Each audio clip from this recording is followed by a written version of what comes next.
Since 1980, over 1,200 people in Alaska have reported Bigfoot sightings to authorities. Almost all were dismissed. What nobody knew was that one family in the Alaska wilderness had been living with proof for 45 years, not observing from a distance, not catching glimpses through trees, living with, feeding, raising, protecting. I am the cargo pilot who discovered them in November 2024. And what I saw in that barn made me realize that every Bigfoot sighting, every blurry photo, every dismissed report, they were all looking in the wrong place, because the real story was not in the wild. It was in a family home, hidden for nearly half a century. My name is Jake Reeves. I am 27 years old. For the past 3 years, I have been flying cargo runs for Alaska Air Cargo, delivering supplies to remote homesteads scattered across the interior. Most people do not understand how isolated some families choose to live out here. We are not talking about cabins an hour from town. We are talking about places where the nearest road is 60 miles away, where winter can trap you for 6 months straight, where if something goes wrong, help is not coming. I love this job. I love the solitude of flying over endless wilderness. I love landing on frozen lakes and gravel strips that barely deserve to be called runways. I love meeting the people who choose this life, the ones tough enough and stubborn enough to live completely off the grid. Every delivery feels like stepping back in time. No internet, no cell service. Just families surviving the way humans survived for thousands of years before civilization made us soft. November 14th, 2024 started like any other Thursday. I had 6 deliveries scheduled. The Morrison homestead was my last stop. I had never been there before. The paperwork listed it as a twice-yearly supply run, meaning this family only needed outside contact every 6 months. That alone told me something. These were serious homesteaders, the kind who knew how to preserve food, cure meat, and stretch resources through brutal winters. The flight from Fairbanks took just under 2 hours. I followed the Tanana River west before cutting north into the foothills. The landscape below was nothing but spruce forest and frozen creeks. No roads, no power lines, no signs of human presence. My GPS guided me to a clearing that appeared suddenly between the trees, a small gravel strip carved into the wilderness by someone who understood aviation. I made my approach carefully. The strip was short, and the crosswind was tricky. When my wheels touched down, I felt that familiar satisfaction of a clean landing in challenging conditions. As I taxied toward the end of the strip, I saw the homestead for the first time. A main cabin, well-built and weathered. A large barn that looked newer than the house. Solar panels on the roof. Smoke rising from a chimney. This was not some amateur operation. This was a family who had mastered wilderness living. An elderly couple emerged from the cabin as I shut down the engine. The man moved slowly, carefully, like someone whose joints had been punished by decades of hard labor and cold weather. The woman held his arm, not for support, but in the way people do when they have been together so long. They move as one unit. Both wore heavy coats despite the afternoon sun. Both watched my plane with expressions I could not quite read. Not unfriendly, not welcoming either. Something else. Something that made the hair on my neck stand up before I even understood why. I climbed out and waved. The man raised one hand in acknowledgement, but did not smile.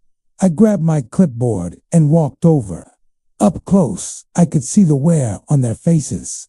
Deep lines earned from squinting into wind and sun. Hands that were scarred and calloused. Eyes that had seen things and decided not to talk about them. The man introduced himself. Robert Morrison. His wife was Linda. His voice was steady but quiet. He thanked me for making the delivery. I told him it was no problem. I told him I loved flying to places like this. He nodded but did not respond. The silence felt heavy. Linda kept glancing at the barn. I noticed her hands were shaking. We walked back to the plane together, and I started unloading their supplies. 6 months of provisions is a lot of cargo. Flour, sugar, rice, beans, canned goods, medical supplies, batteries, fuel for generators. Normal stuff for an off-grid family. But then I started noticing items that did not fit the pattern. Specialty veterinary medications. Industrial quantities of fresh produce that must have cost a fortune to fly in. A custom order of dietary supplements I had only seen used for large animals. Orders that made sense for someone with livestock, except there were no animals visible anywhere on the property. Robert helped me stack boxes near the cabin. He worked slowly, but he worked. Linda stood watching. Every few minutes, she would look toward the barn and then look away quickly, like she was checking on something she did not want me to notice. The tension was becoming impossible to ignore. Something was wrong here, or something was hidden here. I could not tell which. I was loading the last boxes onto their cart when I heard it. A sound from inside the barn. Low, resonant, not quite a groan, not quite a vocalization. Something that made my brain stumble, trying to categorize it. I stopped moving. Robert stopped moving. Linda closed her eyes. The sound came again, louder this time, more insistent. It was not an animal sound in any way I recognized. It was not a human sound either. It was something else entirely. Something that should not exist but clearly did. I looked at Robert. He looked at Linda. She was crying, tears running down her weathered face without any change in her expression. Just silent crying, like someone who had been holding something in for so long that the dam finally cracked. Robert took a deep breath. His voice shook when he spoke. He said they needed to show me something. He said if they did, my life would never be the same. He said I could walk away right now, get back in my plane, file my delivery report, forget I had ever been here.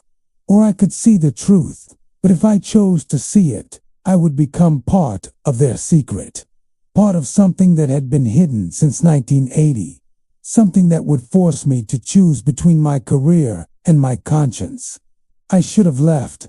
Every logical part of my brain was screaming at me to get back in that plane, but I have never been good at walking away from mysteries. And something in the way that old man looked at me, desperate and terrified and hopeful all at once, made it impossible to say no. I told him I wanted to see. Robert nodded. Linda wiped her eyes. They walked toward the barn, and I followed. The door was thick timber, reinforced with steel brackets. Robert pulled it open slowly. The hinges did not creak. This was a door that was used carefully, a door that protected something valuable. Inside, the barn was larger than it looked from outside, but I barely noticed the space, because standing there, watching us enter, was something that rewrote everything I thought I understood about the world. He was massive, taller than any human, broader than any human, covered in thick dark fur that caught the light filtering through gaps in the barn walls. His face was almost human, but not quite. His eyes were completely human, intelligent, aware, curious. He looked at me the way you would look at a stranger entering your home, not threatening, not aggressive, just watching, evaluating, deciding. My legs stopped working. My brain stopped working. I stood frozen in that doorway, staring at something that should not exist. A Bigfoot, a real living Bigfoot, not a blurry photo, not a story, real, standing 15 feet away from me, breathing, existing. Robert's voice came from behind me, quiet, sad, relieved. He said his name was Bob. He said they had raised him since 1980. He said he had never known the wild, and he said they were dying, and they needed help, and I was the first person outside their family they had trusted with this in 45 years. That was 3 weeks ago, and I am about to go public with their story. But before I do, Before the world changes forever, you need to understand how this started. You need to know why a young couple in 1980 made a choice that would consume the rest of their lives. To understand what happened in that barn, I need to take you back. Not just a few years, 45 years. Back to a time when cell phones did not exist. When the internet was something only universities had heard of. When if you chose to live in the Alaska wilderness, you were truly alone, isolated in a way that is almost impossible to imagine now. Back to December 1980. Back to the coldest winter Alaska had seen in half a century. Back to the night that changed everything for Robert and Linda Morrison. Robert was 28 years old. Linda was 26. They had moved to Alaska 3 years earlier from Oregon. Part of that wave of young idealists in the 1970s who believed they could build a better life away from civilization. They were not running from anything. They were running toward something. Freedom, self-sufficiency. A life where your survival depended on your own hands and your own decisions, not on systems you could not control. They had built their cabin themselves, cut the timber themselves, learned to hunt, trap, fish, preserve food, survive winters that would kill unprepared people. By 1980, they had proven they could do it. They had a 2-year-old daughter named Sarah. They had livestock. They had a life that worked hard, yes. Isolated, absolutely. But it was theirs. December 1980 was brutal even by Alaska standards. Temperatures had been below -50 for 2 straight weeks. The kind of cold that makes trees explode when sap freezes and expands. The kind of cold where exposed skin freezes in under a minute. The kind of cold where you do not go outside unless you absolutely have to, because the wilderness stops being neutral and becomes actively hostile. Robert told me later that he had never experienced anything like it before or since. It felt like the world itself was trying to kill everything living on its surface. They were burning through firewood faster than normal. On December 12th, around 3 in the morning, Robert woke up because the cabin temperature had dropped. The fire was dying. He got up to add more wood. Linda was asleep. Sarah was asleep in her small room. The only sound was wind battering the cabin walls and the crackle of fading embers in the stove. Robert bundled up and went outside to the woodpile. They kept it covered with a tarp, stacked against the north wall of the cabin for easy access during storms. He lifted the tarp. His flashlight beam swept across the split logs. And then he saw something that made his mind stop working for several seconds.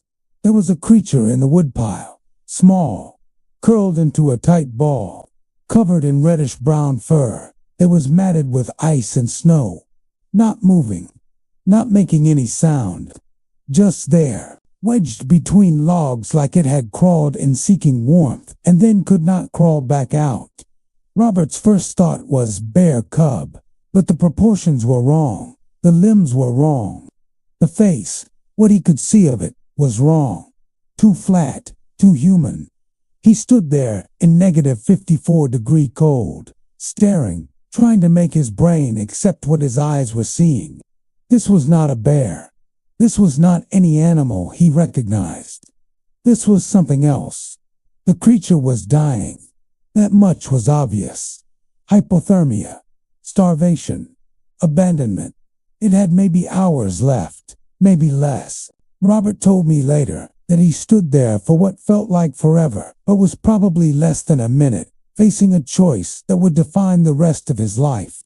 He could cover the woodpile back up, go inside, let nature take its course. Whatever this thing was, it was not his problem, not his responsibility. Or he could try to save it, bring it inside, risk his family's safety for something he did not understand.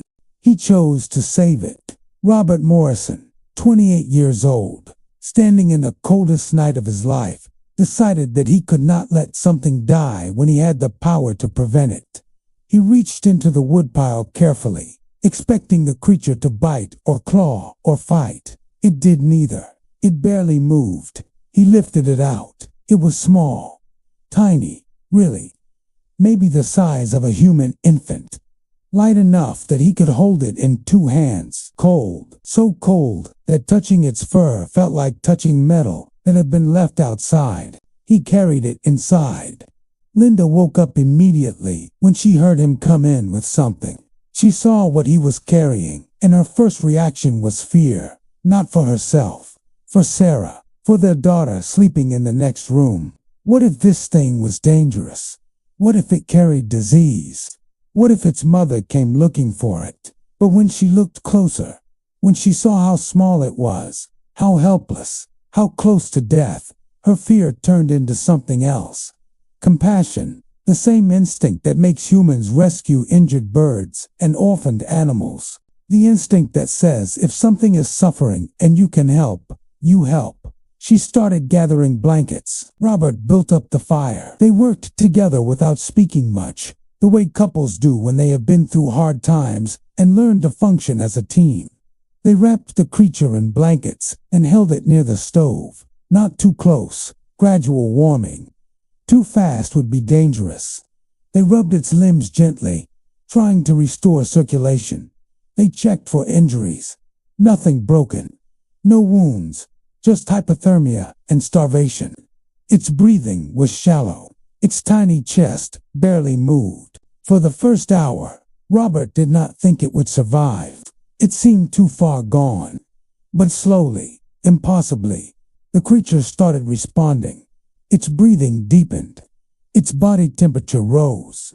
Around 5 in the morning, it opened its eyes for the first time. And Robert told me that when those eyes focused on him, he knew immediately that this was not just an animal. There was intelligence there, awareness, understanding. The creature looked at him the way a human infant would look at a parent. Not just seeing, recognizing, bonding. Linda tried to feed it. They had no idea what it would eat. They tried warm milk. The creature drank a little. They tried mashed vegetables. It ate a little. They tried small pieces of cooked meat. It ate those too. Whatever this thing was, it was omnivorous. That was a good sign.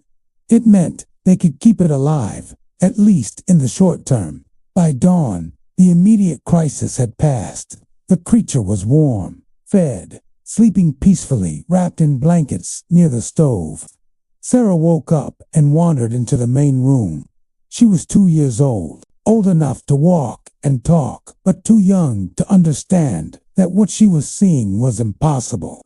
She looked at the furry bundle and asked if it was a puppy. Linda did not know how to answer.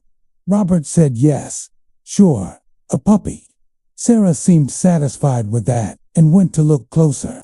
What happened next, Robert told me, was the moment that sealed their decision. Sarah reached out with her tiny hand and touched the creature's fur. The creature opened its eyes, looked at Sarah, and made a soft sound. Not threatening, almost greeting. Sarah laughed.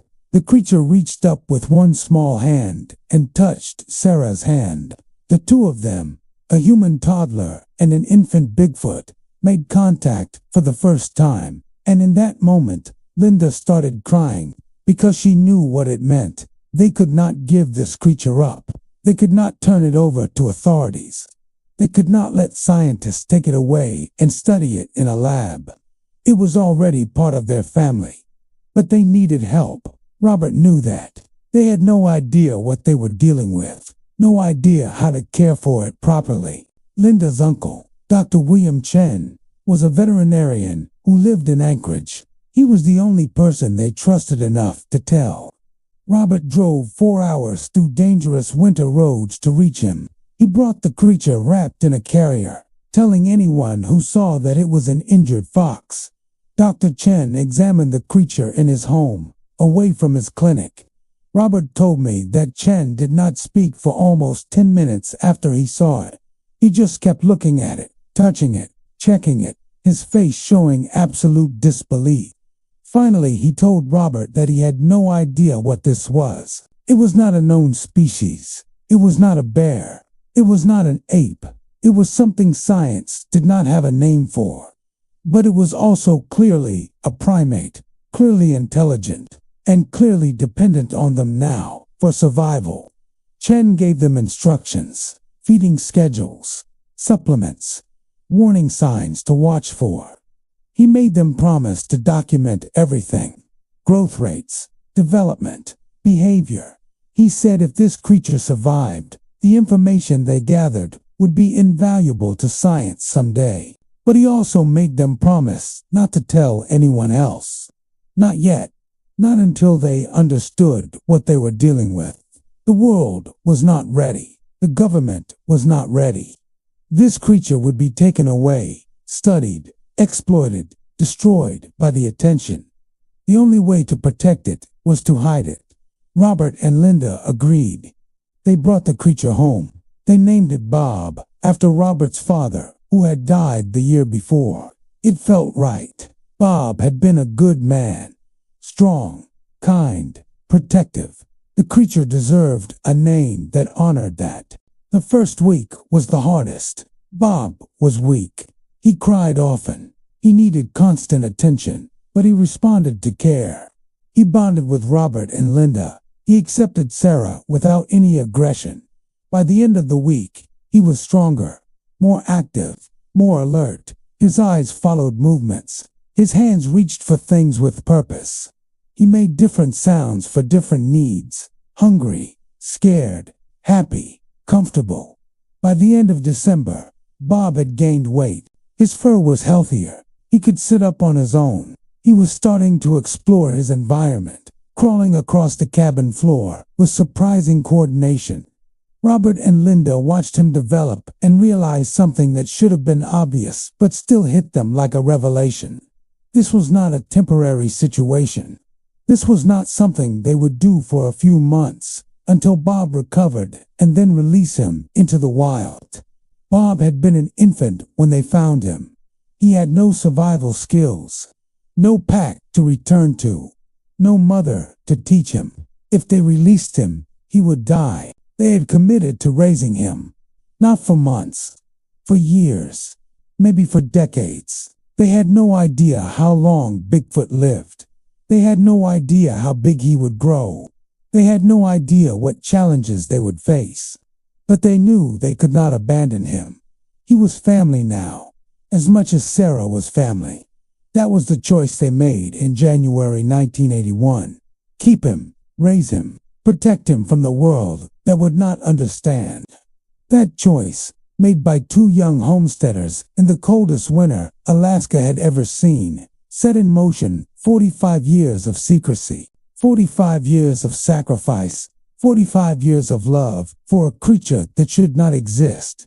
And when I stood in that barn in November 2024, looking at Bob fully grown, I finally understood the weight of what they had carried all those years.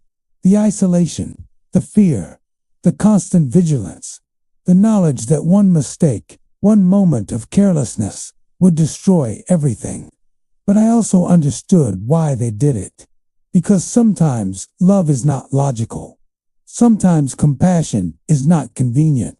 Sometimes you make a choice that costs you everything because the alternative is letting something innocent suffer. And Robert and Linda Morrison chose love over logic, compassion over convenience, sacrifice over safety for 45 years. Now I need to tell you what those 45 years looked like, because the story of raising Bob from an infant to an adult is not just about hiding a Bigfoot. It is about watching something extraordinary grow while knowing the world can never know. It is about the price of secrets that span generations. The first 5 years were the fastest. Bob grew at a rate that would have alarmed any pediatrician if they had been tracking a human child. But Bob was not human. He was something else entirely, something that followed different biological rules. By his first birthday in December 1981, he had tripled in size. What had been a tiny infant you could hold in 2 hands was now a toddler who could walk upright and climb furniture with alarming agility. Robert documented everything: height markings on the cabin wall, weight estimates using a livestock scale, photographs when they could afford film, notes about development milestones, first steps at 4 months old, first deliberate tool use at 7 months, using a stick to reach a toy, first clear evidence of understanding human speech at 9 months, responding to his name and simple commands. Dr. Chen visited twice a year, bringing medical supplies and taking samples, building a database that existed nowhere except in handwritten journals stored in a locked trunk. Sarah and Bob grew up together. That is the only way to describe it. They were siblings in every way that mattered. Sarah, 3 years old in 1981, did not see Bob as strange or frightening. He was just Bob, her brother. They played together. They ate together. They napped together in piles of blankets near the stove. Linda told Robert she had never seen a human child and a non-human creature bond so naturally. There was no fear, no aggression, just acceptance. But as Bob grew, the challenges grew with him. By age 2, he was too big to hide easily inside the cabin. Robert began modifying the barn in 1983, insulating it, building heating systems, creating a space where Bob could live comfortably but stay hidden from outside eyes. The barn became Bob's domain, a place where he could move freely without worrying about breaking furniture or hitting his head on ceiling beams. The intelligence was what struck Robert the most. Bob learned faster than Sarah did in many ways. He understood complex instructions. He solved problems. He showed creativity. By age 4, he could open containers, operate simple latches, and even recognize himself in mirrors, something only a few animal species can do. He watched Robert work on projects and then imitated the motions. He understood cause and effect. He planned ahead. Robert told me that by age 5, he stopped thinking of Bob as an animal they were caring for. Bob was a person. Different, yes. Non-human, certainly. But a person. Sarah started school in 1984. That created a new level of danger. 7-year-old children are not good at keeping secrets. Linda and Robert spent months preparing her, teaching her that Bob was special, that other people would not understand, that if anyone found out about Bob, bad people would come and take him away. Sarah cried when they explained this. She asked if she could ever tell her friends. Linda told her no. Never. Not even her best friend. Not even when she was older. This was a secret that had to last forever. Sarah kept the secret, but it cost her. Robert told me that watching his daughter struggle with the isolation was one of the hardest parts. She could not have friends over to the house. She could not talk about her home life. She grew up knowing she was different from other kids, not because of anything she had done, but because her family was hiding something extraordinary. By age 10, Sarah had become quiet, reserved, careful with her words, the kind of kid who never volunteered information, who kept people at a distance. The close calls started in 1988. A Forest Service helicopter flew low over their property during a fire survey. Robert and Linda were in town getting supplies. Sarah was home alone with Bob. She was 11 years old. Bob was 8. The helicopter passed over 3 times, circling, taking photographs for mapping purposes. Sarah made Bob hide in the barn's underground cold storage area they had dug for food preservation. She covered the entrance with a tarp and stacked boxes on top.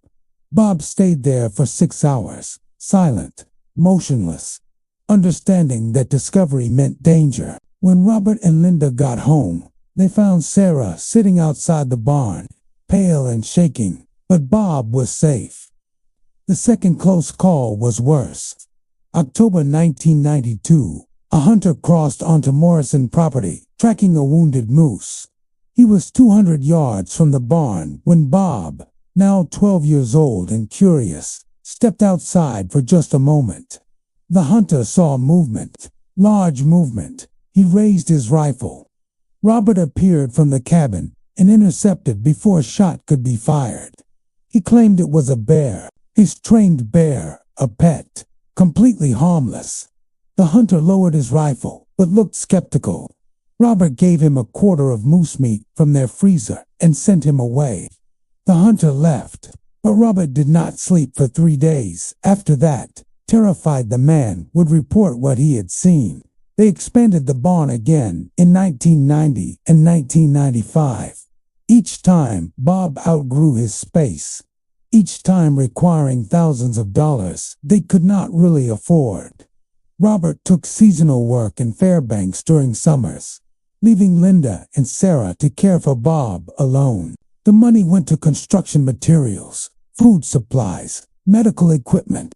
They drove 6 hours to Anchorage to buy food in bulk from multiple stores so no single cashier would wonder why one family needed industrial quantities of produce and meat. They paid cash, left no paper trails, became ghosts in their own lives. Bob reached adolescence around age 10. That brought new challenges. He became stronger, much stronger. Strong enough to accidentally damage things without meaning to. Strong enough that roughhousing with Sarah, now a teenager herself, had to stop completely. Robert taught Bob control, gentleness, how to be aware of his own power. Bob learned, but there were mistakes. A door pulled off hinges, a tool crushed in his grip, a wooden chair that collapsed under his weight. Each incident reminded them that Bob was becoming something they could no longer physically control. They could only hope his emotional control was enough. The domestication was complete by the time Bob was 15 years old. He had never known the wild, never hunted for his own food, never built a shelter, never faced a predator. He preferred cooked food to raw. He understood human schedules and routines. He watched television through a small window cut between the barn and cabin. His favorites were nature documentaries. Robert said watching Bob watch videos of wild animals was heartbreaking. Bob would stare at footage of gorillas and chimpanzees and bears with an intensity that suggested recognition, understanding that he was like them but also not like them, that he belonged nowhere completely. Sarah left for college in Anchorage in 1996. She was 18. She studied biology, which made sense given her unusual childhood. She came home every month to see Bob. She was the only person outside Robert and Linda who Bob fully trusted, the only person he would show excitement for. When Sarah's truck pulled up, Bob would wait at the barn door, making soft vocalizations that sounded almost like laughter. She would spend hours with him, talking to him, reading to him, bringing him gifts, books with pictures, music, small treasures from the outside world that Bob could only experience secondhand. Sarah started dating seriously in 1997. His name was David Chen, Dr. Chen's grandson. That was not a coincidence. Sarah had been steering toward someone who already knew the secret, even if he did not know he knew yet. David proposed in early 1998. Sarah said yes, but only if he agreed to visit the homestead first, to meet her family, all of her family. David agreed. Sarah brought him home in March 1998. Robert told me that watching David discover Bob was like watching his own discovery moment replayed. The shock, the disbelief, the fear, but also the wonder. David was a nurse. He had medical training, scientific mindset. He understood what he was seeing was impossible, but also clearly real. Sarah explained everything. The rescue in 1980, the 18 years of hiding, the sacrifices, the isolation. She told David that if he wanted to marry her, he had to accept Bob, had to keep the secret, had to become part of the conspiracy. David said yes. He married Sarah in June 1998. The wedding was small, just family, just people who knew. Bob watched from the barn window as Sarah walked down an aisle they had set up in the yard. Robert told me Bob made sounds during the ceremony. Not loud, not disruptive. Just sounds that might have been crying if Bob had been human. Sounds of emotion, of witnessing something beautiful, of being included but also excluded. Part of the family but unable to fully participate. By the year 2000, Bob was 20 years old, fully grown, as large as he would ever be. His fur had darkened from reddish brown to deep brown. His face showed maturity. His movements had the confidence of an adult. He had lived with the Morrisons for 2 decades, longer than Sarah, longer than anyone except Robert and Linda. He was the center around which their entire lives revolved. The costs were adding up in ways that went beyond money. Robert was 48. Linda was 46. They looked older. The stress of constant vigilance ages you. They had no close friends, no social life, no community connections beyond surface-level interactions in town. Holidays were spent alone. Vacations did not exist. Every decision was filtered through the question of how it affected Bob, how it maintained the secret, how it kept him safe. The financial costs were crushing. Bob ate more food than 3 adult humans. His medical care, handled discreetly by Dr. Chen and later by David, required expensive medications and equipment. The barn modifications had cost over $50,000 across 2 decades. The Morrisons had no savings, no retirement funds, no backup plan. They were trapped in a situation they had chosen but could not escape. And yet, when I asked Robert if he regretted it, he did not hesitate. No, never, not for a second. Bob was family. You do not abandon family. You do not calculate the cost of love. You just love. You just protect. You just sacrifice. That is what family means. But the year 2000 also marked a turning point, because technology was about to change everything. The internet was becoming mainstream. Digital cameras were becoming affordable. Satellite imagery was becoming accessible. The world was shrinking. Privacy was disappearing. And the Morrisons were about to enter the most dangerous phase of their secret. The phase where hiding became almost impossible. The phase where every year brought new threats, new ways to be discovered, new reasons to be terrified. The next 24 years, from 2000 to 2024, would test them in ways they could never have imagined. Because hiding something in 1980 was hard. Hiding something in 2024 was nearly impossible. And yet somehow, they managed, until they could not manage anymore, until they needed help, until they trusted me. But before I tell you about those final 24 years, you need to understand something important. By 2000, Bob was not just a Bigfoot they were hiding. Bob was a person they loved, a person who had never hurt anyone, a person who lived peacefully in a barn because he had no other choice. A person who deserved better than the life he had been given, but accepted it with grace because he trusted the people who cared for him. That is who I met in November 2024. Not a monster, not a specimen, a person. And everything that came after, every choice I made, every consequence I faced, started from understanding that one truth. Bob was a person, and people deserve dignity. They deserve protection. They deserve a chance at something better than hiding in a barn for 45 years. The year 2000 brought something the Morrisons had not anticipated when they rescued Bob 2 decades earlier. The digital age. In 1980, hiding something in the Alaska wilderness meant putting distance between yourself and civilization. Google Earth launched in 2005. For the first time in human history, anyone with an internet connection could look at detailed aerial photographs of nearly anywhere on the planet. Robert told me he spent 3 days after the launch searching for his own property. Terrified of what the satellites might have captured, he found his homestead easily. The cabin, the barn, the solar panels, everything visible from above. But Bob was not visible. Bob had been inside during the satellite pass. Pure luck. Robert realized they could never count on luck like that again. They started changing their routines. Bob could only go outside at night. Even then, only on overcast nights when no stars were visible. When drones became commercially available in the 2010s, Robert bought motion sensors and set them up in a perimeter around the property. Any aircraft approaching triggered an alarm.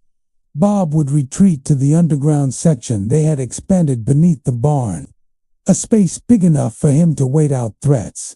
A space that felt more like a bunker than a home. Robert was 58 years old in 2010. Linda was 56. The work was becoming harder. Bob was now 30 years old and required constant care. Not because he was incapable, but because his existence demanded vigilance. Someone had to be home at all times. Someone had to monitor for threats. Someone had to maintain the structures that kept him hidden. And Robert and Linda were the only ones who could do it.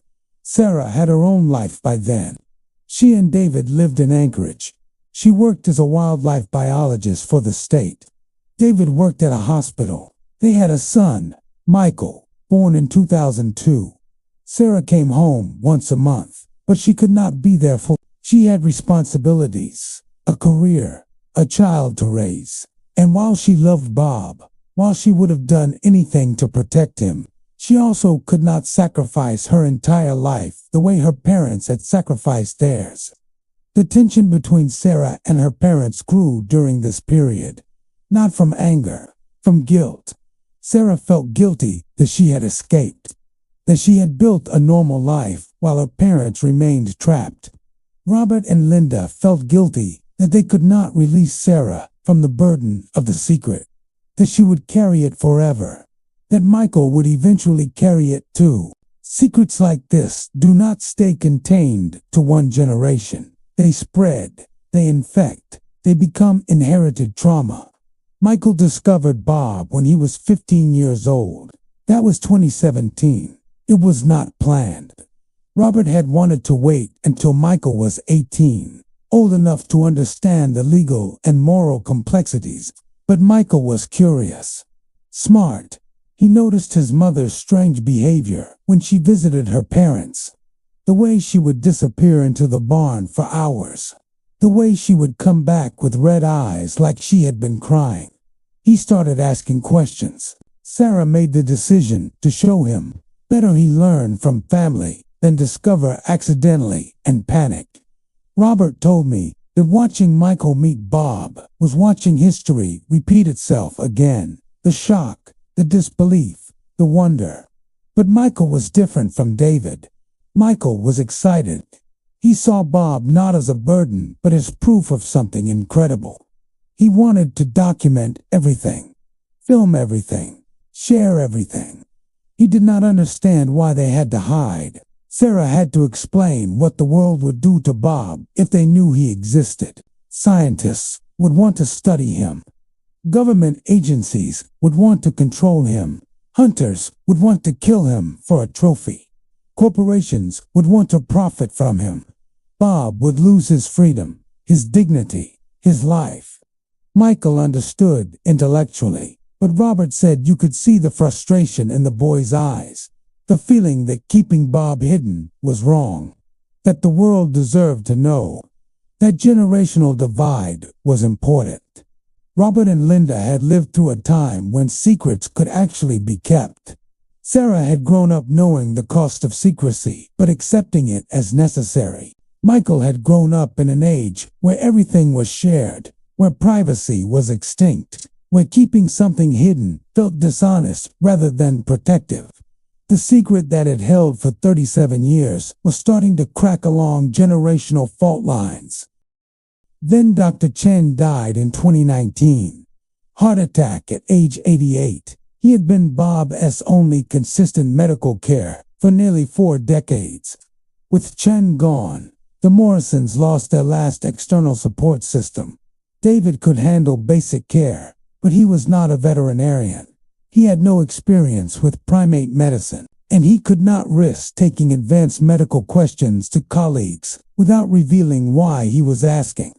Bob was 39 years old when Chun died, middle-aged for a Bigfoot, assuming they lived roughly as long as great apes. He was developing health problems, arthritis in his joints, dental issues, vision problems, issues that required specialist care they could not provide, care they could not seek without exposing him. For the first time since 1980, Robert started seriously considering whether hiding Bob was still the right choice, whether Bob's quality of life was worth the protection from the outside world. Then, COVID-19 arrived in 2020, the pandemic that shut down the world. For most people, it was a nightmare. For the Morrisons, it was strangely helpful. Suddenly, everyone was isolated. Suddenly, supply deliveries were normal. Suddenly, not wanting visitors made perfect sense. The pandemic gave them cover for behavior that had previously seemed suspicious. No one questioned why they did not come to town for months at a time. No one questioned their bulk supply orders. Everyone was doing the same. But the pandemic also revealed how fragile their situation had become. Robert was 68. Linda was 66. They were in the demographic most at risk from the virus. If they got sick, who would care for Bob? Sarah was 3 hours away and had her own exposure risks. Michael was in college, unable to help. For the first time, Robert fully understood that their deaths would leave Bob alone, abandoned, a 40-year-old Bigfoot who had never hunted for his own food, never built his own shelter, never survived a day without human help. Their deaths would be his death sentence. Robert had a heart attack in March 2022. Mild, but it was a warning. His doctor in Fairbanks told him to reduce stress. Robert almost laughed. How do you reduce stress when your entire life is built around maintaining an impossible secret? Linda fell in November 2022 and broke her hip. She spent 6 weeks recovering at Sarah S. house in Anchorage, while David stayed at the homestead to care for Bob. It was the longest Robert and Linda had been separated in 45 years. And it proved they could no longer manage alone. The financial situation was dire by 2023. Robert and Linda lived on Social Security and a small pension. It was not enough. Bob's food costs had risen with inflation. Veterinary medications that David could source were expensive. The barn needed constant repairs. The solar panels needed replacement. The heating system was failing. They had no savings left, no assets except the property itself, and they could not sell because selling meant abandoning Bob. Robert started making lists, options they had never wanted to consider. Release Bob into the wild and hope he survived, knowing he almost certainly would not. Contact a wildlife sanctuary and try to explain what they had, knowing it would result in Bob being taken away. Reach out to cryptozoology researchers and trust that someone would prioritize Bob's welfare over scientific fame, knowing that trust would likely be misplaced, or do nothing and hope they lived long enough to figure something out. None of those options were acceptable. Every scenario ended with Bob suffering. Bob, who had never hurt anyone, who had lived peacefully for 44 years, who trusted humans because he had never been given a reason not to. Bob, who watched nature documentaries and got excited when Sarah visited and made soft sounds when he was happy. Bob, who was a person, even if the world did not recognize him as one. That was when Robert started watching me. October 2024. He had been ordering supplies through Alaska Air Cargo for 3 years. Different pilots made the deliveries each time, but Robert had been paying attention. He asked other remote families about their experiences with different pilots. He listened to stories, He evaluated character from a distance. And my name kept coming up. Jake Reeves, young guy, reliable, respectful, talked to elderly homesteaders like their stories mattered. Someone who maybe, just maybe, could be trusted. When I showed up on November 14th, he had already decided. If not, I would make my delivery and leave and they would try something else. But he did show me. And the moment I saw Bob, the moment I understood what the Morrisons had done and what it had cost them, I knew I had to help. But because sometimes you meet people who have sacrificed everything for something good, and walking away from them is not an option. Sometimes you see something that forces you to choose between comfort and conscience. And I have never been good at choosing comfort. Robert asked me for help. Specifically, he asked me to witness, to document, to carry the story out into the world if something happened to him and Linda, to make sure Bob did not die in silence and anonymity after 45 years of hiding. He asked me to be a backup plan, someone outside the family who knew and could act. I said yes. I spent 2 weeks visiting the homestead, getting to know Bob, understanding the scope of what the Morrisons had built. And I realized something that Robert himself had not fully accepted yet. The time for hiding was over. Not because hiding had failed, but because Robert and Linda were dying. They had maybe 5 years left, maybe less, and no plan for what happened after. Bob was 44 years old. He could live another 20 years, assuming Bigfoot had similar lifespans to great apes. 20 years that would be spent alone in a barn with no caretakers. Or 20 years that could be spent in a sanctuary with proper care if the world knew he existed. I am the one who pushed for going public, not Robert. He was too afraid of what would happen. Too protective after 45 years of guarding Bob from the world. But I saw what he could not see. That secrecy was killing Bob as surely as exposure might. That the only chance Bob had for a future was if people knew he existed. If laws could be written to protect him. If resources could be allocated to care for him. If the secret that had kept him safe for 45 years was finally revealed in a way that protected him going forward. That is why, 3 weeks after I met the Morrisons, I am going public. Why I am telling you this story. Why I am about to break a promise of silence that for generations of people have kept. Because sometimes the right thing is not the easy thing. Sometimes protecting someone means exposing them to danger and trusting that enough good people exist to keep them safe on the other side.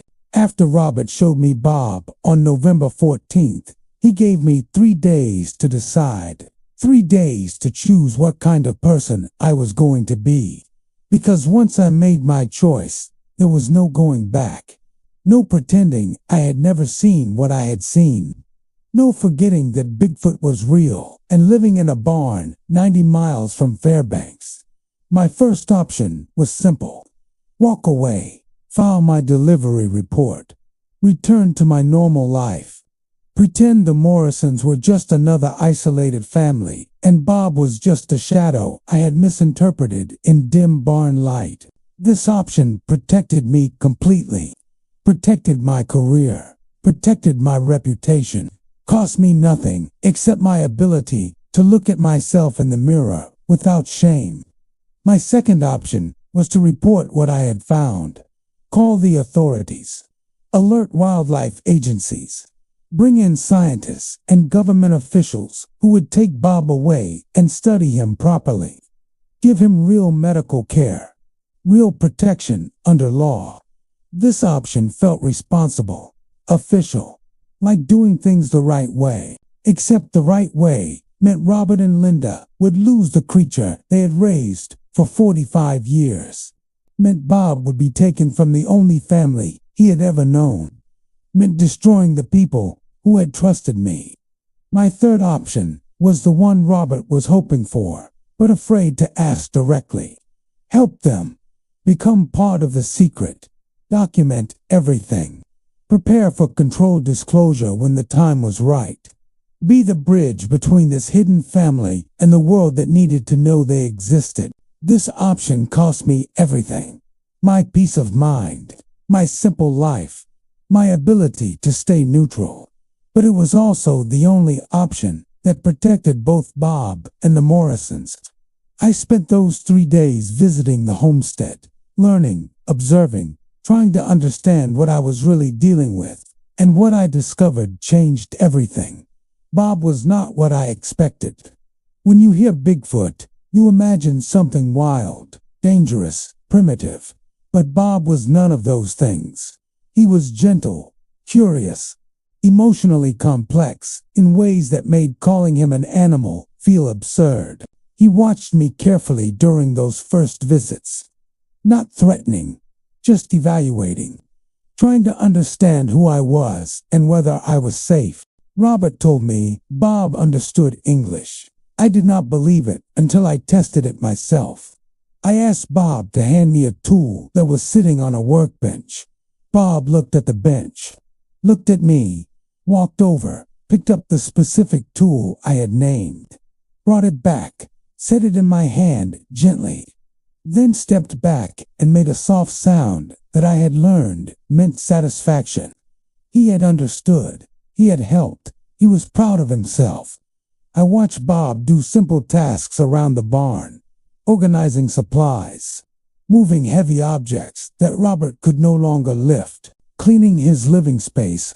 These were not trained behaviors, like you would teach a dog. These were independent decisions. Bob saw what needed to be done and did it.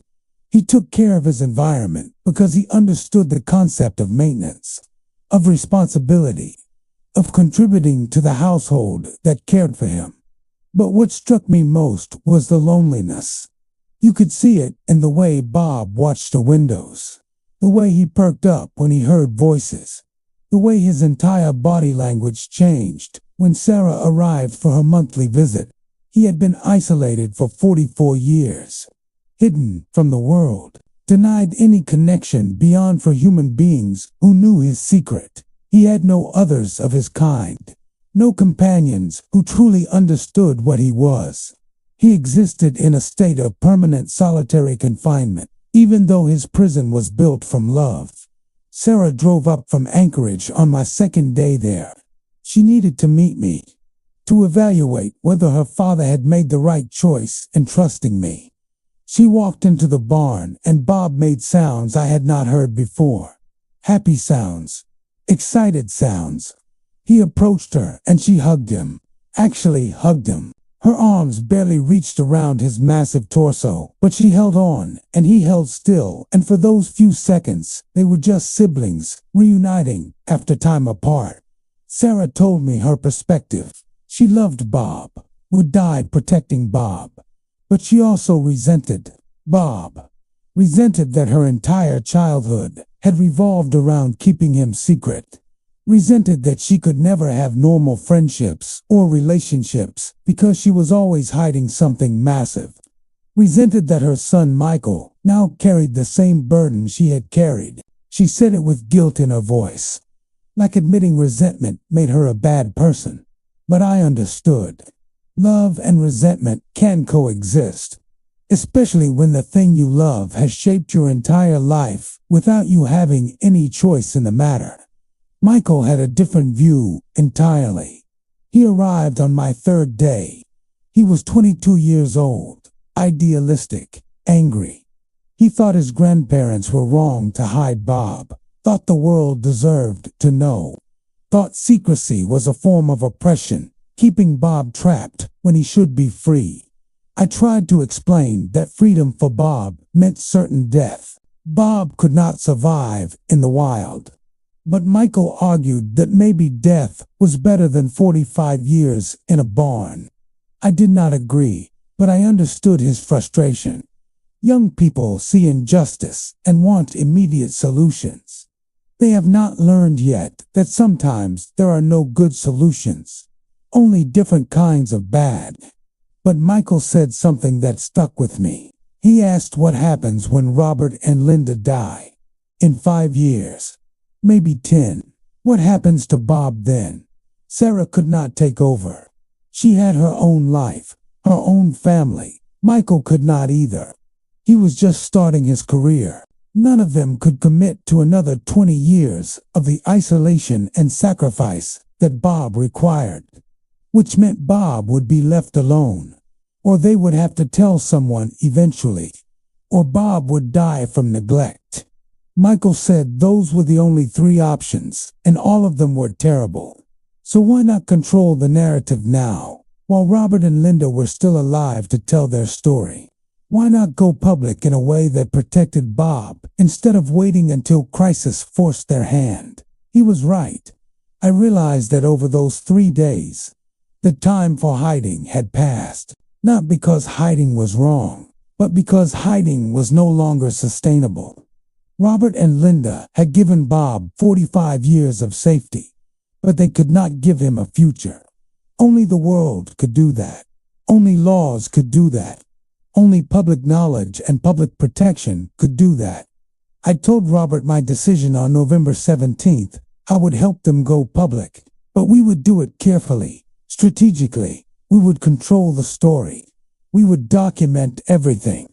We would prepare a legal case for why Bob deserved protection under endangered species law, even though his species was not officially recognized. We would find sanctuary options. We would reach out to ethical scientists who would prioritize Bob's welfare over their research ambitions. We would try to thread an impossible needle, reveal the truth without destroying the life Bob had built. Robert cried when I told him, not from relief, from fear.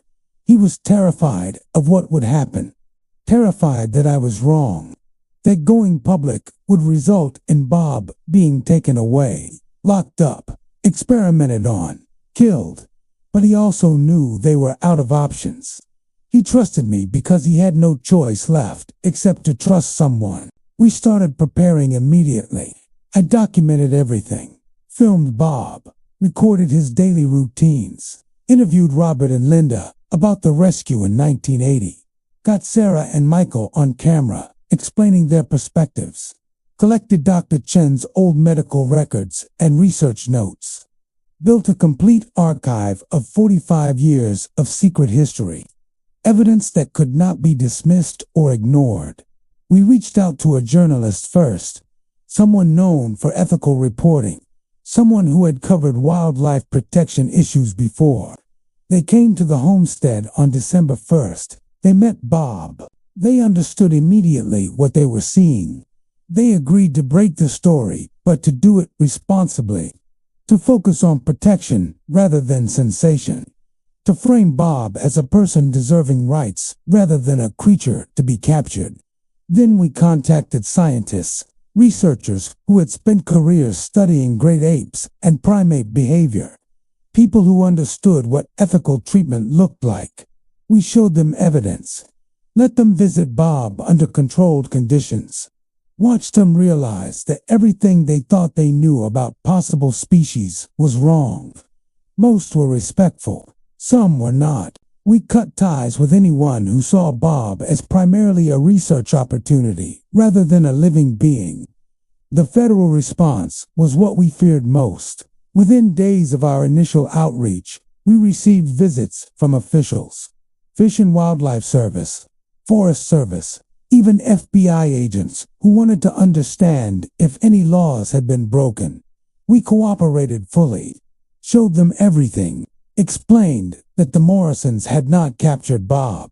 They had rescued him, that hiding him had been an act of protection, not exploitation, that no laws existed in 1980 that would have covered this situation anyway. The legal questions are still unresolved. What is Bob legally? Property, wildlife, a person? None of those categories fit. We are working with advocacy organizations to create new legal frameworks, to argue that intelligent non-human beings deserve protection even when they do not fit existing categories. It is messy. It is complicated. It will take years to sort out. But in the meantime, Bob is safe, still at the homestead. still with Robert and Linda, but now with a team of veterinarians providing proper medical care, with lawyers ensuring no one can take him against his will, with scientists documenting his existence in ways that respect his dignity, with the world finally knowing he exists. The story broke publicly on December 15th, 2024, 3 weeks ago. The response has been overwhelming. Millions of people have seen the footage. Thousands have sent messages of support. Some people are angry that we hid Bob for so long. Some think we should have left him in the wild to die rather than raise him in captivity. Some think this is an elaborate hoax, despite the DNA evidence and expert testimonials. But most people understand. Most people see a family who saved a dying infant and loved him for 45 years. Most people want Bob protected. The biggest question now is what comes next. Bob is 44 years old. He could live another 20 years. He cannot stay in that barn forever. We are exploring sanctuary options. Places with enough land and privacy where Bob can live more freely but still receive human care. Places where maybe, if we are very lucky, he might one day meet others of his kind, if any others exist. We do not know if Bob is the last Bigfoot. We do not know if there are wild populations still hiding. But now that the world knows one exists, people are looking, searching, hoping. What I know is this. Secrecy protected Bob for 45 years. But secrecy was also killing him with isolation, with inadequate medical care, with the knowledge that when his caretakers died, he would die too. Going public was a risk, the biggest risk the Morrisons have ever taken. But it was also the only chance Bob had at a real future, at a life beyond that barn. I think about those 1,200 Bigfoot sightings since 1980, all those people who saw something in the woods, all those reports that were dismissed. How many of them were real? How many others like Bob are out there, hiding, struggling, dying in silence because we refuse to believe they exist? That is what this story is really about. Not just one family and one Bigfoot, but the cost of denial. The price of refusing to see what is in front of us because it challenges what we think we know. Bob exists. Bigfoot is real. And now that you know, you have a choice to make. You can dismiss this as impossible. You can choose comfort over truth. Or you can accept that the world is stranger and more wonderful than we imagined. That there are still mysteries in the wild places. That some of those mysteries need our protection, not our skepticism. The Morrisons made their choice 45 years ago. I made mine 3 weeks ago. Now it is your turn. What will you do with this knowledge? Leave in the comments below.